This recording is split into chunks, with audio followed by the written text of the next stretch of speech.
Hey, I didn't see you there. Today's lesson is planning to teach. A coach's job is to get the most out of his or her athletes, and having a plan will allow you to do this, whether preparing practices or creating season goals. It will keep you focused and on track as a coach. Through planning, you will have confidence, you'll keep your athletes actively involved, and you'll make the most out of your time, space, and equipment. There are also 6 steps to effective planning. And remember, failure to plan is planning to fail.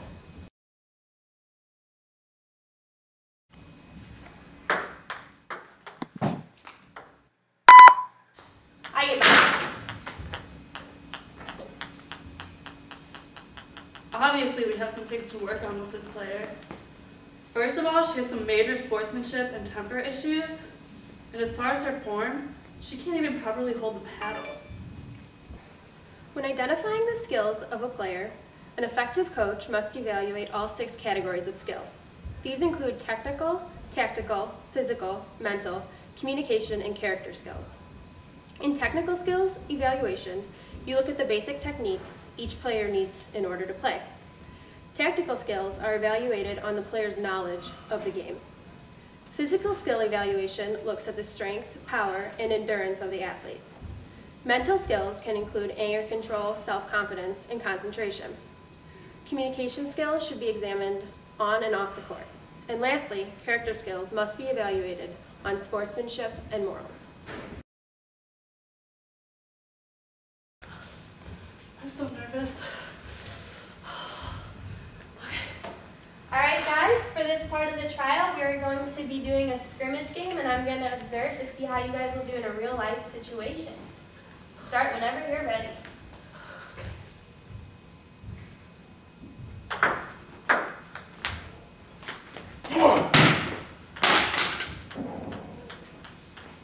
Alright guys, hit the showers.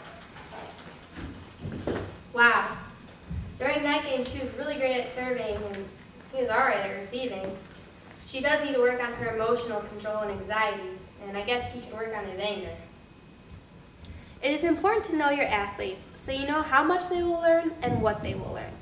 Some things you should know about your athletes are their maturity level, their experience, how well they work with others, and their capabilities. One way to get to know your athletes is to do an evaluation. There are 2 ways to do this. The first is a formal evaluation, using a formal testing program to demonstrate their different skills. The alternative way is an informal evaluation, where your players scrimmage against one another, allowing you to observe their skills. What facilities will be available for practice? Well, we have the ping pong room in the school. That one's available. There's 2 tables, but one of the nets is broken, so that equipment is not available for practice. I guess what we can do is set up a doubles style ping pong play for our practice so that everyone gets involved even though we have 1 less table. Or we can do a tournament style so it's more engaged, everyone can play. In order to develop a plan for your season, a coach must first assess what is available for the team, such as the amount of practices you will hold, where they will be held, and the amount of games you will compete in, as well as how much money is in the team's budget, so that you can make cutbacks, or so that fundraisers can be appropriately planned as needed. Other things to consider are the amount of available equipment to use during practice, and whether or not you have other instructional resources at your disposal.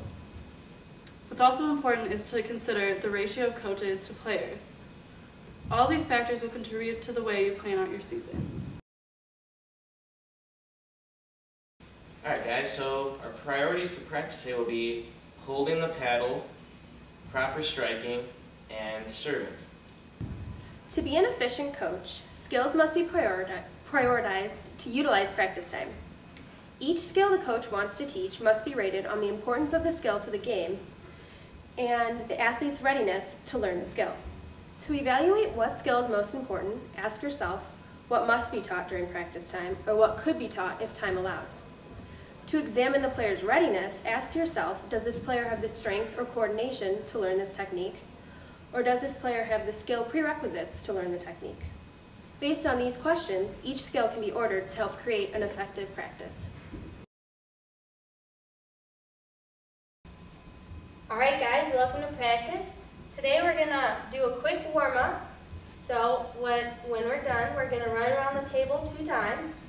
Then I'm gonna teach you a quick skill. We're gonna practice the skill, do a short scrimmage, and then work on some conditioning. So why don't you guys go ahead and do your warm-up real quick.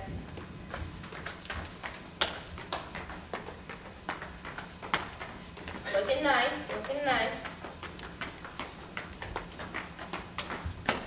All right, so the skill we're gonna learn today is the proper way to hit. You hold it and you push it forward.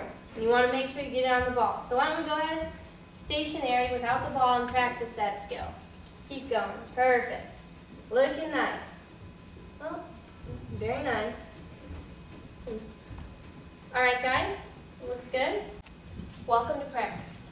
So today, we're going to use a shorter court because you guys have been hitting it too hard and out of bounds. So go ahead. Okay. Very nice.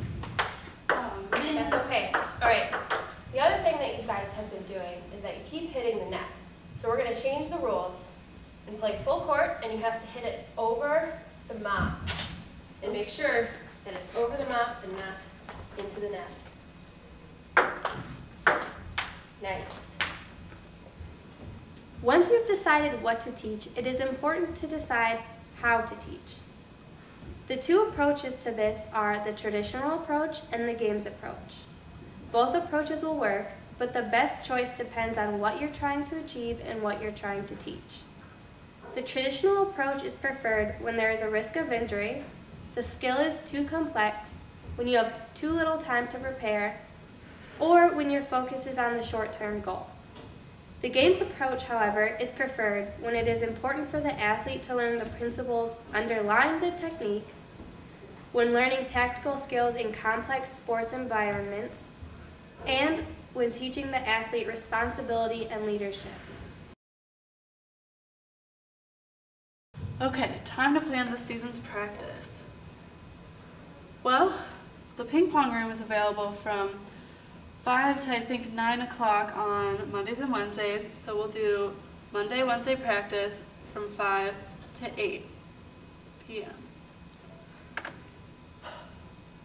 Then, for each practice, we're going to go over all the skills that we've learned and also teach new skills. We're going to need a table, paddles, and ping pong balls.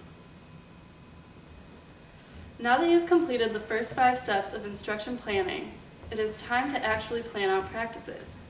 The important elements of a practice plan are the date, time, and length of practice, the objective of your practice, the equipment needed, what you will do during warm-up, what you will do during the practice of previously taught skills, what skills you will teach and practice, and then what you will do during your cool down. You must also plan to leave time for comments at the end, and also you must plan to evaluate practice soon after it's over. Hey, you're back. Although it may be time-consuming, having a plan is one of the most important things you can do in coaching. Being prepared will give you the confidence to be a successful coach, and it will show that the players that you care. Plan practices ahead of time and consult your season plan regularly.